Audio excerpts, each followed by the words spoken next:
sedang tidak baik-baik saja. Setiap hari, kita hidup di tengah 3 krisis planet yang sedang berkelindan, triple planetary crisis. Krisis perubahan iklim, krisis kehilangan keanekaragaman hayati, dan krisis polusi yang kian mengancam seluruh sistem kehidupan di bumi. Kita merasakannya sendiri, di jalanan yang semakin panas, di udara yang membuat nafas kita semakin berat, di musim yang tidak lagi bisa kita tebak, dan tahun ini ancamannya semakin nyata.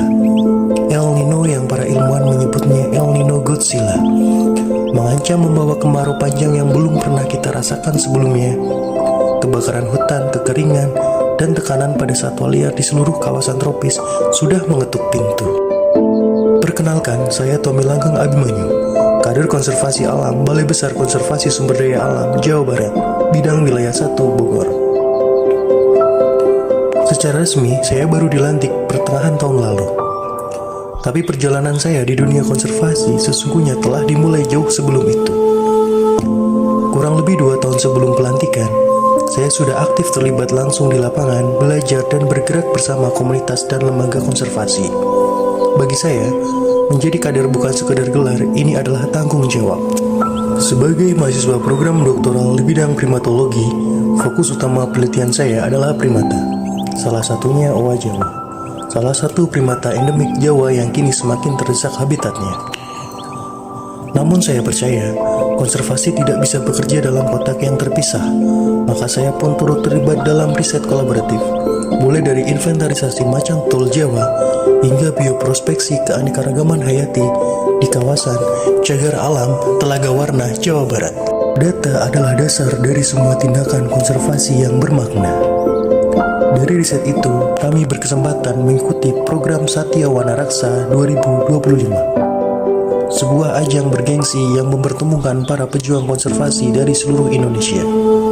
Kami menyusun laporan presentasi implikasi data Smart Patrol yang kami kumpulkan, data kehadiran owa Jawa dan macan tutul Jawa, sekaligus peta ancaman nyata berupa perambahan yang perlahan namun pasti mendekati batas kawasan konservasi. Data ini menjadi argumen penting dalam pengelolaan landscape puncak Jawa Barat. Cagar Alam Telaga Warna sebagai core area satwa liar membutuhkan kawasan penyangga yang sehat dan koridor yang terjaga.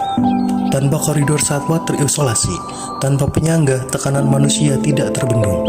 Perlindungan koridor bukan pilihan, ini adalah keharusan ekologis. Konservasi yang hanya hidup di atas kertas tidak akan menyelamatkan satupun pohon, apalagi satwa. Itulah mengapa saya juga aktif turun ke masyarakat. Di Desa Tugu Utara, Ciloto, dan Batu Lawang, komunitas yang hidupnya paling dekat dengan kawasan Cagar Alam Telaga Warna. Bersama mereka, kami melakukan patroli kawasan. Kami juga menggelar sosialisasi bukan untuk menggurui, tapi untuk berbagi tentang mengapa kawasan ini harus dijaga, tentang apa yang akan hilang jika kita abai, dan tentang bagaimana masyarakat justru bisa menjadi garda terdepan pelindungan alam. Karena pada akhirnya, hutan adalah milik kita bersama, dan menjaganya adalah tanggung jawab kita bersama pula. Saya Tommy Langgeng Abimanyu, Kader Konservasi Alam Jawa Barat, dan ini adalah bagian kecil dari perjuangan panjang yang belum akan berhenti. Wana lestari, hutan lestari, Indonesia lestari. Salam lestari.